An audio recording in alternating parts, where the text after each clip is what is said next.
What we Roll do it in out, format? Hello and welcome.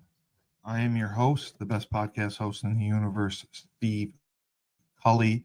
I'd like to thank our sponsors at Procyon Partners. Procyon, one of the top 50 fastest growing companies in the nation. They specialize in employee benefits, wealth management, and retirement planning. President Sean Rabinowitz, proud supporter of our podcast network and everything we do.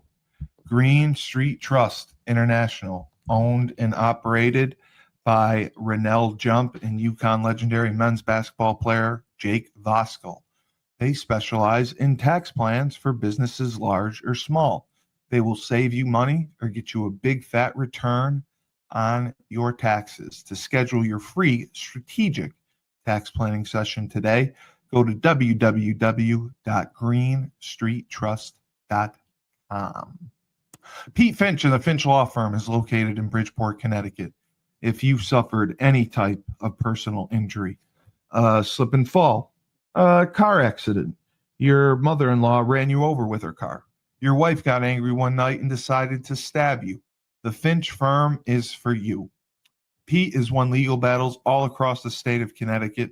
He will go to war to get every dollar you deserve in compensation. You just have to remember, in a pinch, call Finch or go to his website, thefinchfirm.com. Dynamic Human Performance is owned and operated by UConn legendary running back Andre Dixon.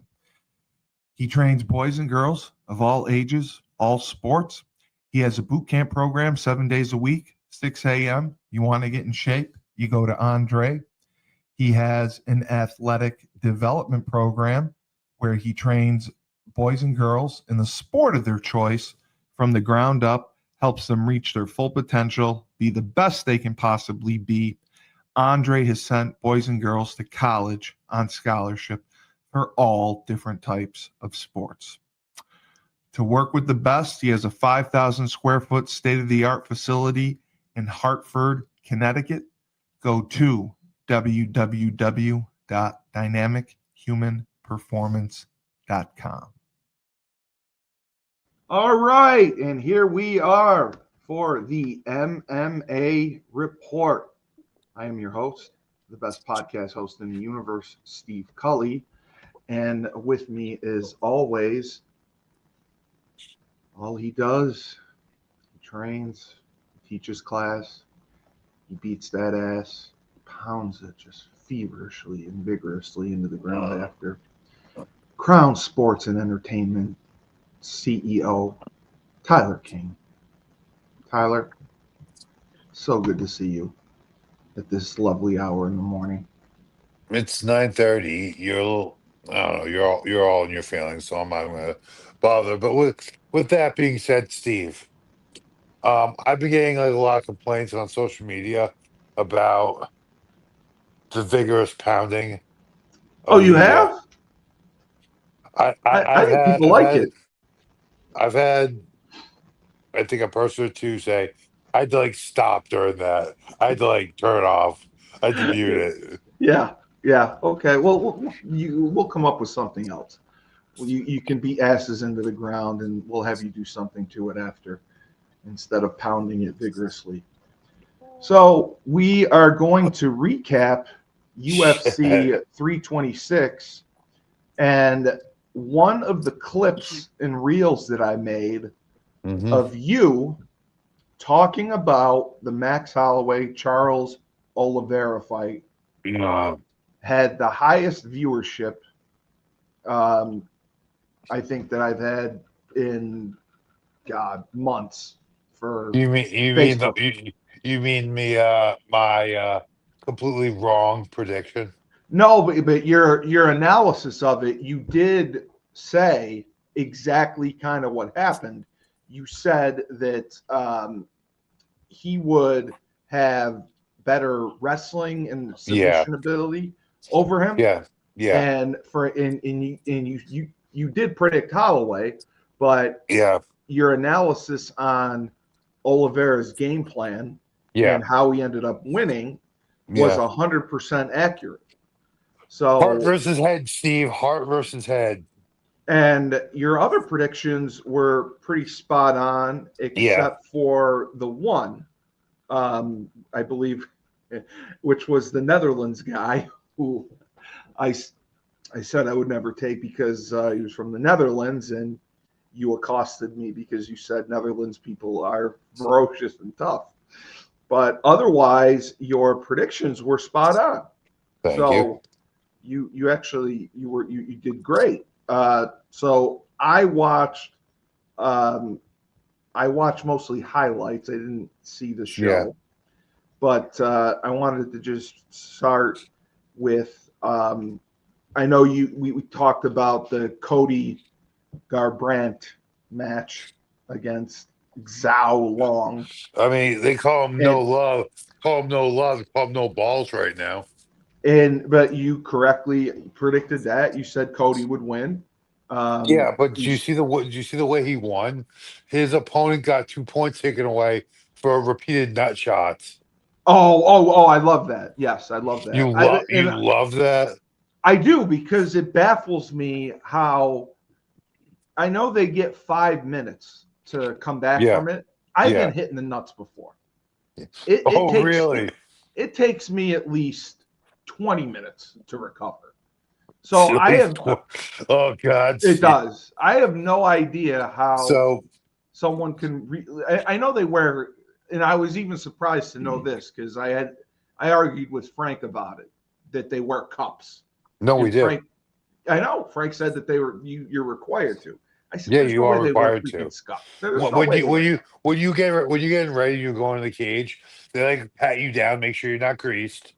They're like, okay, they're like They they're do a like, cup hey, check. yeah, you have to do a cup check. They're like show no like whenever you see the ref talk to the guy before he goes to the cage, it's like, all right, let me see the Oh, mouthpiece. okay. So you show me a mouthpiece. He's like cup, and you have to like knock on your cup. Oh, you do it. Okay. All right. You knock on your cup so they know you were in a cup. Then you're out. Yeah. The thing I was gonna say, you were just talking about nut shots.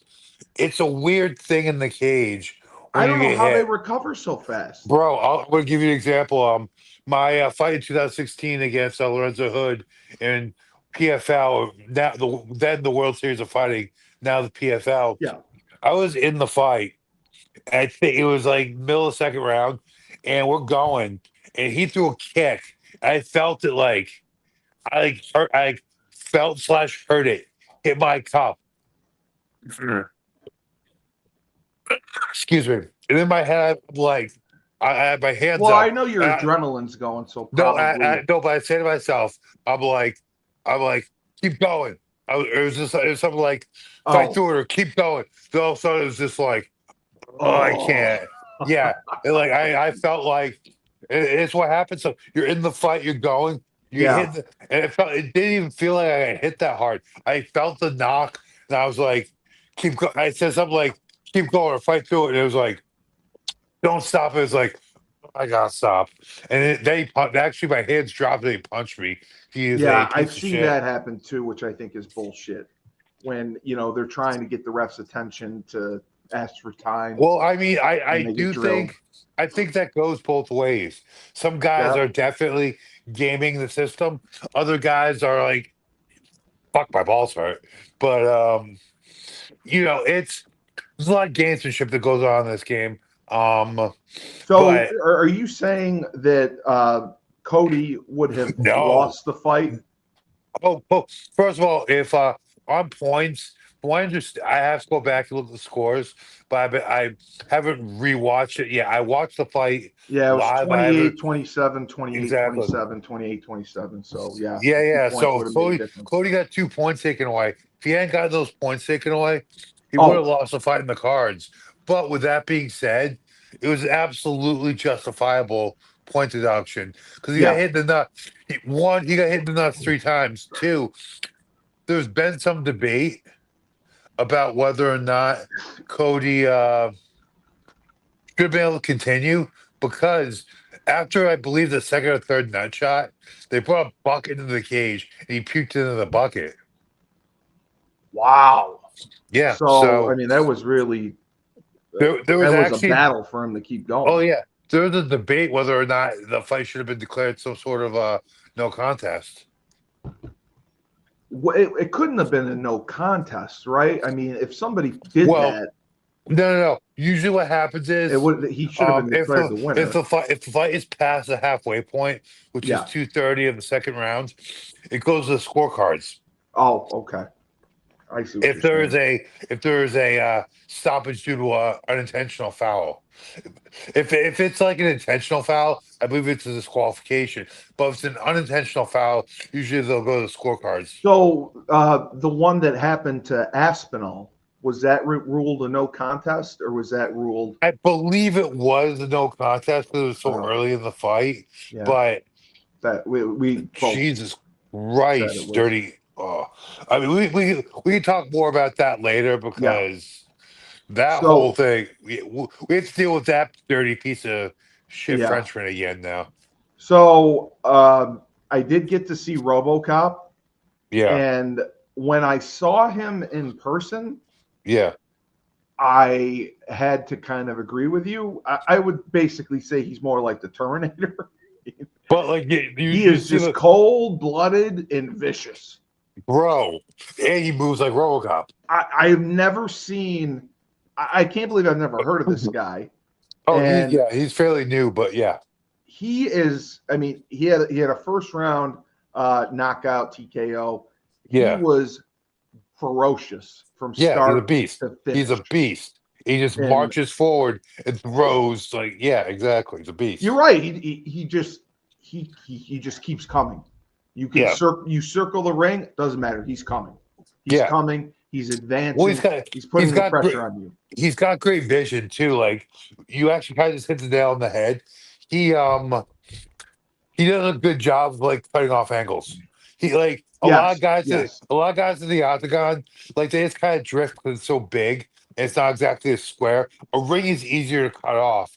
Correct. In the octagon, you got to kind of know your position, see out the corners of your eye, and cut off like cutting certain angles. A lot of guys can do that well. RoboCop, he cuts off the cage well, and he just marches forward, constant forward pressure. But Here's- what was impressive to me was he was very. It looked like skillful and tactful in his striking. Like he doesn't just throw punches to throw punches. He's very he calculated. throws punches. He throws punches to murder you, like he's got a Yes, computer in his head. yes, like, he does. like RoboCop. Yes. I mean, he doesn't just flail. I mean, he really picks his moments to throw his punches, and when he does, he must have bricks for fucking hands because he knocked the dude. I mean, he just knocked the dude out. Hence RoboCop. Hence the name RoboCop. Bruno Ferreira. Bruno Ferreira from Brazil. Yeah, no, don't get me wrong. Bruno Ferreira is a good middleweight. He was 15-3 coming into this, or 15-2. Yeah, but he ran the RoboCop. Yeah, it's actually you funny said that. It's funny that you said that, and you predicted that for anyone on a parlay. That was one of your predictions. Oh yeah,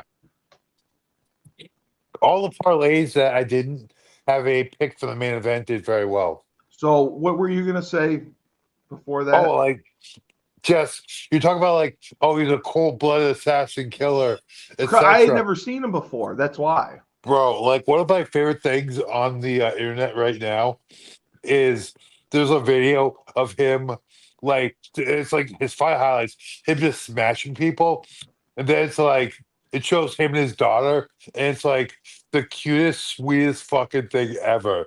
Like he is like such a good dad, and like it shows him like on a seesaw with his daughter, taking her like getting his face painted with his daughter, taking her to the amusement park. Then it shows him just murdering people in the octagon. So he is someone who is capable of basically just turning it on and turning it off. Yeah, exactly. Well, I mean, yeah, exactly. Well, if his daughters are around, he's a good dad. He's a good dude. If his daughters not around, you're fucked. So, I mean, where does that put him? Do you think in the middleweight division? Does he have where where does he move up to because of the swing? I mean, listen, like we're gonna get to it a little later, but right now we finally know what's happening at the top of the division. We Yeah, have Strickland and Hamza in Newark. So correct. is that May? 28, I believe. So April, May. Yeah, it would be May. Is it Yes, April or May? May. It'd be May. All right, so we got that. I mean, honestly, what was he ranked before the fight? 5? RoboCop, Yeah. 7. Okay. Honestly, I think he's the next guy. He might need one more to like kind Really? of solidify it. Like, yeah. Yeah, I Actually, mean, know what fight really makes no what his fight I find. resume is phenomenal, but Oh, yeah. yeah, he's got a great resume. The fight that's really intriguing to me, that might be the fight you want to make, and because you have the time, because you have Hamza and Strickland scheduled, I think a good fight would be a number one contender fight between RoboCop and Dricus. Oh, yeah, Yeah. Dricus is next month, I believe. I think he Who's just he got fighting? announced. I can't remember, but I know he was announced in the main event for the next fight. Oh, Um, for fighting. Okay. the next fight you accurately predicted Hmm. Drew Dober Yep. against Michael Johnson. Yep. I predicted Michael Johnson. Dummy. Dober, as you said, his striking ability. You thought there were too many miles on Johnson. I Hmm. mean, he's 20. He was 25 and 19 coming into the fight.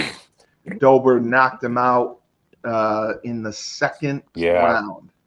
And again, he's another one. I mean, the lightweight division, I think, is Oh, it's Shark very Tank. stacked and It's a loaded. shark. It's a Shark Tank. He was very, very impressive.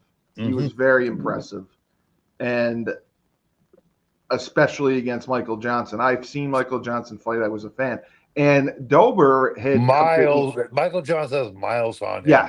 yes, and Dober had been coming off. He had a 3-fight losing streak, and you had even said Yeah. that he had a 3-fight losing streak. He won his last fight, but you had Hmm. said if he had lost this fight, he could have possibly been on the cut list, Oh yeah, 100%. and you And still stand by that. Jared Two Wheel Toy in the chat said Dober has one hell of a chin. Also, he used to have one hell of a chin, and then he got those miles on him. But as I said before, he doesn't have the miles on him that Michael Johnson does, and I feel like this was Yeah, like kind of a get right fight the UFC gave Drew Dober it because was for sure. the UFC sees these trends and they have really smart analysts, matchmakers, Their etc. matchmakers do a nice And they job. they Yeah, have, they have certain guys they want to do well, and exactly. Yes. they have certain guys they know the time's starting to be up. I feel Yeah, like they do. Michael Johnson one of those guys where the time's starting to be up. So Yeah. kind of No, killing two I birds, agree. kind of helping Michael Johnson out the door and keep it and giving Drew Dober a get right fight. I agree because I mean you can see it in the matchups they make for the fight nights Yeah, and then yeah. the pay-per-views. You can see Mhm. obviously who they want to succeed in the Yeah, fights that they of give course. them to get them experience and wins. Yeah, exactly. So the next fight was Rob Font and Raul Rojas Jr. Raul Haas Jr. And And again, I believe that you picked Rob Font on this one. no, I did not pick Rob on No, this one. I know you picked Raul Rojas. Rob. I doubt Rob will see this. Rob, got nothing but love for you. I No, think you you're. said that. You said that before. I But mean, I thought you also said Rojas didn't have a Wikipedia page, which was concerning. I don't. I think he does have a Wikipedia. Definitely, I said someone on the main card didn't have a Wikipedia page. And I But mean, he has an impressive resume. He had won, I yeah, believe, 5 fights coming into this, and he won by decision. The highlights I saw looked like he had a lot of control. He He did. seemed to be And wrestling and having hey, control, it and I might think it that might took it. it might not be the most exciting style, It but wasn't. no, but hey guys, do you jiu-jitsu? Do you This, grappling? Do you you win, wrestling? yeah. This is mixed martial arts. And I know the UFC definitely has a bias or propensity towards strikers, but at the end of the day, you got a guy like Rafael Rojas Jr. And I'm not trying to throw shade here, but one of Rob Font's Achilles' heels throughout his career has been his lack of grappling ability. I mean, bro, just go to jiu-jitsu. Do jiu-jitsu once every other day. Do jiu-jitsu for an hour. Like throw on the tights, throw on the gi. Like like you have to. And a lot of these guys don't put the UFC definitely puts the emphasis on striking, but if you're an active fighter, um, I'll give you an example right here, Mr. Toro, Ozzy Martin. I'll tell you what, his striking for where he is right now is unmatched. He's by far the number one striker in the northeastern region of the United States. With that being said, you ain't holding that man down. He does his grappling, he does his homework, he's a complete fighter. And part of the problem was, especially the previous generation, a lot of these guys weren't complete fighters. They couldn't grapple. And, you know, as the level of guys has been raised, this gets exposed. Hence, you have a guy who is a tough as nails grappler and being pushed by the UFC right now in Rafael Rojas Jr., he kind of highlighted the deficiency of Rob Font, which is grappling. 100%. All right, we will be right back. Down south, we have Julius Williams, Jordan Harris, and the rest of the team of the Trench Mob. They train offensive and defensive linemen. They compete in 5v5 tournaments and college showcase camps all across the country. They have sent kids to schools like Florida, Florida State, Miami, Clemson, Tennessee, Georgia, Alabama, just to name a few. They have sent the highest percentage of kids who work with them to Division I schools on scholarship. To work with the best, go to trenchmobfootball.com. Ned Von Young runs the Fresh Fold Laundry Company in Chapel Hill, North Carolina, a high-end laundry service. You book online, put your laundry out in a clear plastic bag. They pick it up, wash, dry, and fold it for you in 48 hours. They also offer an expedited service if you need that as well. They have an online subscription model, weekly or bi-weekly, where you can get your laundry done that way. They offer deals for college students. So if you want your laundry done, you can do it in your own dorm. They have a pickup and now a delivery service. So you can have your laundry done without leaving the comfort of your own home or dorm room. To sign up, go to their website, my-freshfold.com. All right, so the next fight was the one you incorrectly predicted. It was the Brazilian Caio Borrello versus Renier de Ritter. Kyle Bohello versus Runner the Rider. 18-2 now. Renier is 21-4. Now, people had questioned this before. What were your thoughts that the decisions were all unanimous? Because some people think that's suspect. There were no split decisions. How could every judge have the same thought or score the same? Oh, I've definitely seen this before in the fact that 45-50, or I'm sorry, 30-27 across the board. Yeah. You have to really look at what you're seeing as far as strikes landed, knockdowns, and control time. Right. I mean, one thing I was really thinking in this fight, and Bohello and the Fight Nerds, they do a really good job as far as like Fight nerds, I statistical do love analysis. them. Yeah. They do a really good job as far as statistical analysis. 100%. Um, I would really just me what I know personally, what I've seen from Kyle Bohello, as well as like what I know about people he's trained with. People like we have a couple. We had one mutual training partner, and he was by far the best grappler I've ever trained with. Definitely better than me. Black belt under oh shoot, Damian Maya. And so I was expecting, Ronald Ryder, he's from France. He definitely doesn't have that much of a grappling IQ compared to a black belt out of Brazil. So I was expecting Cabo Hello, being with the Fight Nerds, to go ahead and implement his grappling. Didn't really seem to happen. It seems as Now, if he was content to play the kickboxing match versus Renner the Rider, freaking Frenchman. And that just seemed to be his undoing. He couldn't match Renner. I was really surprised he didn't try to implement and force the grappling part of his game, but but Fight let Nerds me got ask out you this nerded. on the scorecards, because Yes. I just saw the highlights. The scorecards, Renner had, he I had more total strikes, Yeah. 111 to 71. The Yeah. significant strikes, 55. Borello had 57. Headshots, Renner had 37 and Hmm. Borello had 32. Body shots, 10 to 9. Legs, 8, and that's where Borello had the advantage. He had 16. The control time, 246 to 252.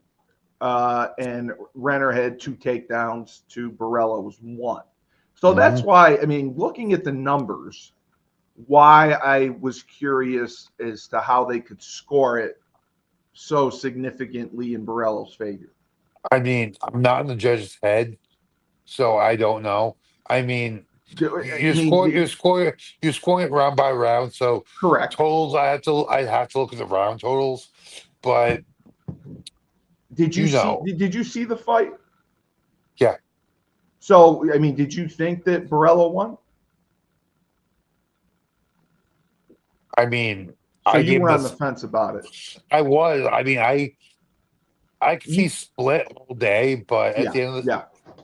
I mean, I don't. I think I had it 2-1 for Bahello. I didn't have it 3-0. So again, I have to go back and rewatch it. Okay. Your boy So was your boy was smashing some pizza at that point. So I mean,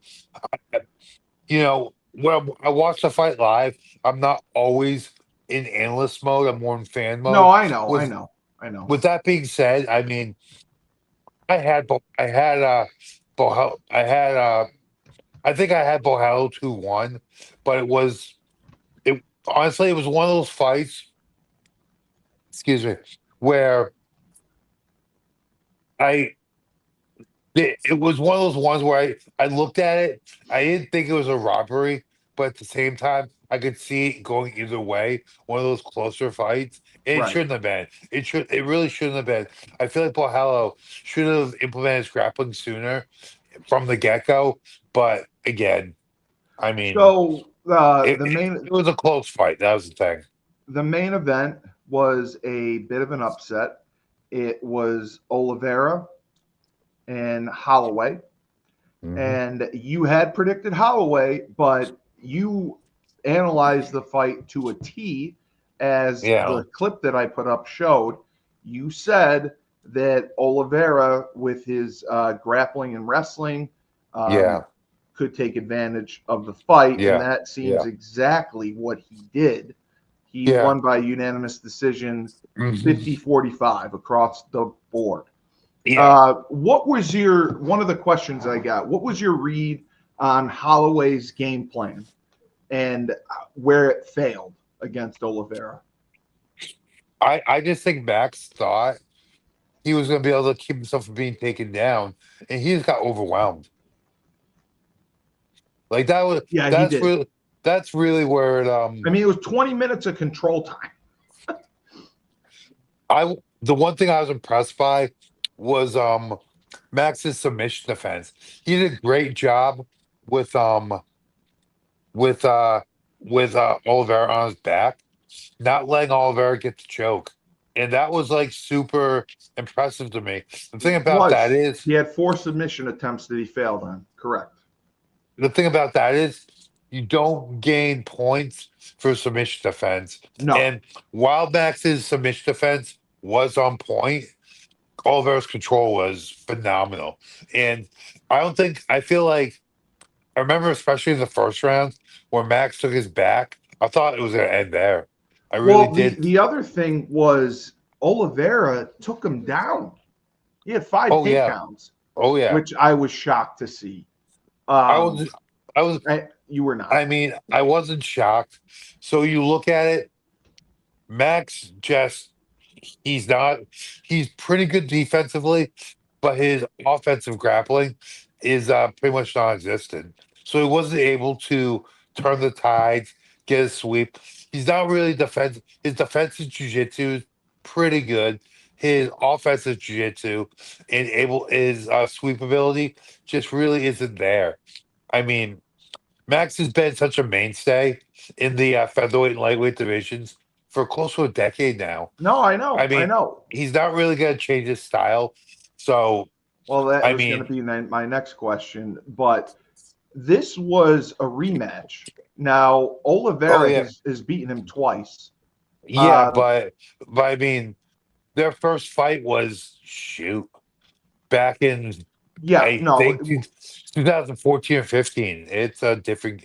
They both evolved greatly. No, no, that oh, okay, you're right. Yes, it was. Okay. Yes. So how do you think Holloway rebuilds from this loss? Now, you just said he probably isn't going to make any stylistic changes, but could there be any camp adjustments or weight class considerations? You actually just kind of hit the nail on the head. I personally think he should really concentrate on the featherweight division. Yeah, Um, yeah, the fight that really, I mean, he'd need to go get a win at featherweight, but I think as far as his career trajectory, and he did through the twilight of his career, yes. age is catching up a little bit. Yeah, and you said I that. feel like I feel like he should concentrate on the featherweight division, and he should make a run at fighting Volkanovski again. And I believe you said, I mean, will Oliveira get a title shot now after this? Uh that I that know you said if Holloway won, he probably would have been in line for a title shot I mean, because Oliveira's been there before many times. yeah, he has. I don't see him. Let me put it this way: if Ilya moves up to 170 Yeah, to challenge Islam, yes, 100%. But right now, I mean, I don't know what to believe as far as like what's happened with all the negotiations, as yeah, far as the White House card. Um, right. I would think that if he does move up and if he beats Islam, he'll vacate the lightweight belt, Yeah, and then you have a lot of options there. As far as Max goes, Max should concentrate in the featherweight division. He's getting a little I older. agree. The lightweights just keep getting better. I mean, I don't Yes. want to say the division has passed him by, but at the same No, time, it's a tough division, the lightweight division. exactly. Very tough. I think, his age, his skill set, as long as the weight cut is an issue, I think he should concentrate on fighting at featherweight. All right, we will be right back, and we're going to run through the PGF week 2. Finally, we have James Whitfield of Luther James Insurance. For the last 3 years, James has dedicated himself to the art of financial services. He specializes in life insurance and insurance policies. He will save you money make you a boatload of money and do so tax-free. He also specializes in retirement planning because we know the stress that goes into thinking about retirement. How much am I going to need? For how long? Do we have enough? Because fear of the unknown is real. To contact James, go to www.lutherjamesinsurance.com. All right, so PGF had the second show of their season, and I had a chance again to watch it. I think it is an excellent product. I like the league. I like the format. The shows can be a little long, but it's very exciting. It's action packed. The action is forced, and you see some really good performances. And I do like the team format. And in week 2, the Kings still are number 1. They have the most points at 60. The Twisters moved up to number 2 with 53 points. The Alabama Twisters, it was Kevin Burring. Is that his name? How you pronounce the last name? I am not familiar with Kevin Burring. Well, Kevin Burring dominated. I mean, he had the best performance individually of the night. He scored 24 of his team's points, and he is on the Alabama Twisters. He's been there before. He was the center of the broadcast from the start to the finish. And by the end of the night, he turned a strong Alabama push into the clearest individual statement of the season so far. And his rise mattered because it became with the biggest team charge of the night. Because the Twisters posted the strongest week 2 haul of all of the 4 teams and cut Vegas down to a 7-point margin. They were in 3rd place. I remember it was by a lot. Weren't they on the verge of being eliminated? It's still the Wolverines. The Wolverines are the worst team right now. And but the Phenoms, the Phenoms were pretty far ahead, I believe, of the Twisters.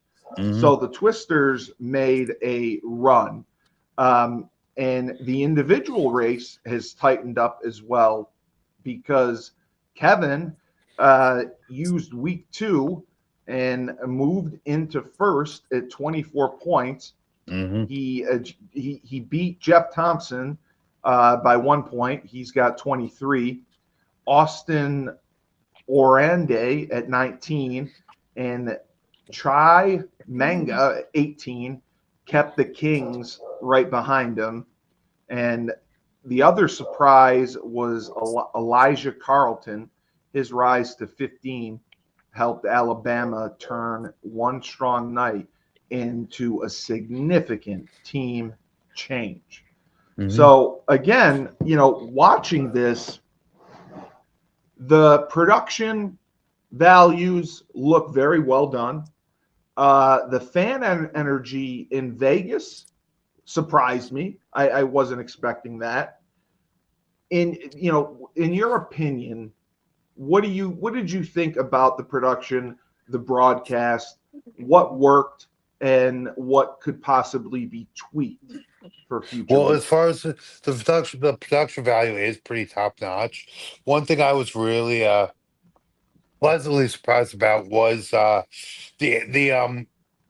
professionalism and the inside of the analyst is Brandon does a good job. They do a real good job with that. It was extremely relevant. All their commentary was spot on, and it wasn't like a lot of times with grappling, if you feel like guys are almost speaking another language, they did a really good job of making it very fan friendly. I mean, my only criticisms or critiques would be I feel like, after listening to Sean Melanson, his rant, the one I sent you online, I think there does need to be a little more consistency with the officiating. I feel like maybe Well, some of the officials are trying to maybe give other teams a window to kind of get really? back in it. Okay. I I can see mean, that. the thing is, I just needs to be consistency. I think Right. Melanson's been an absolute stud as far as the way he's performed, but like he said, he's getting like it's seemingly phantom stalling calls when he's the guy doing the most. Some of them, I think he's been the most superlative guy out there, and when they're yelling at him to get it going, I don't see him stalling at all. And I just feel like there needs to be a little consistency as far as the officiating. Other than that, like I think their format very fan friendly. I really do like the concept of breaks. Like you get more points for what a It's a based a on break. yeah, right. The points are based on finishes and then different things like that, and they give fight bonuses based on that as well. Um, I really like the format, and I mean, compared to UFC, it just seems. I mean, because it's only one 6 minute round, it has to be action packed and it has to be aggressive. And because you need a finish to win, that forces and presses the action. Are there people have asked, are there any elements of the format they use that UFC could possibly implement? Not really. Like It the would make sense no. because it's different grappling jujitsu Well, I than mean, they're MMA. trying to make jiu-jitsu more palatable to the masses. They I mean, are. the UFC has definitely put an emphasis on striking, which is fine, but I mean, that doesn't really translate to the grappling realm. With that being said, you know, operating out of Vegas, grappling, basically a grappling haven. It's the fight capital of the world as far as training and promotion. I mean, they've taken the right route to try to bring grappling to the masses. But Jesus Christ, Steve, get out of the chat. Anyway, oh Jesus. Anyway, you guys in the chat just really broke my train of thought.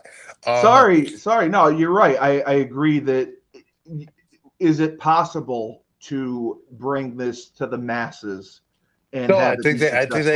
I think they I think they really already have.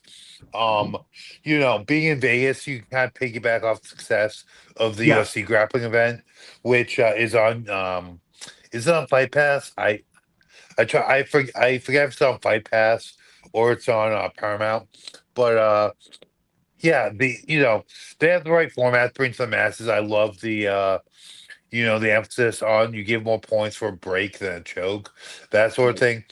You know, they have the right formula. It's just kind of the fact that if I really feel like UFC Fight Pass, they need to find a more palatable broadcast partner. But you Oh, know, yeah, that's I kind of my agree. thing. I love the fact that PGF is free on YouTube though, so that is definitely a positive. Which is, I do wonder their metrics for success Hmm. because, I mean, ticket sales aren't something because they kind of hide the location. I Yeah. believe they focus more on social engagement and the Excuse me. the YouTube viewership Hmm. for how they measure their success. But this week's matchup, the Kings are fighting the Twisters heading into week 3. Hmm. And they're the two top teams with the two top fighters. Um, any thoughts on this matchup? And Jeff Thompson is obviously going to be fighting, and we're going to see the other guy Kevin again as well. Any thoughts on the matchup for week 3? We're seeing the two Yeah, like best teams against each other. the two names you just mentioned. Look for them to try to rack up the points. If they, I don't, I'm not familiar with the matchups, but if those are the type I of apologize. No, I'm wrong. It is the Kings versus the Phenoms. I'm sorry. The Kings are versus the Phenoms first, and then it's then the Twisters. So, but I mean, it's a lot of fighting in one night, even though there's 6 minute rounds, but it's a lot of fights. I do really enjoy it. as Do it should be you with grappling. do you think that they can take it to the next level and maybe an ESPN or Spike, someone picks it up? I mean, the one thing they need to do is keep fostering the personalities. Which is very true. Yes. I mean, I say you the video. You got an outspoken guy like Melanson. Just Were you surprised by that or no? no, he's a Oh, masshole. He's a yeah. ma he's a masshole. He's gonna speak his mind. And not for nothing, he has the game to back it up. He's been super successful everywhere he's been now.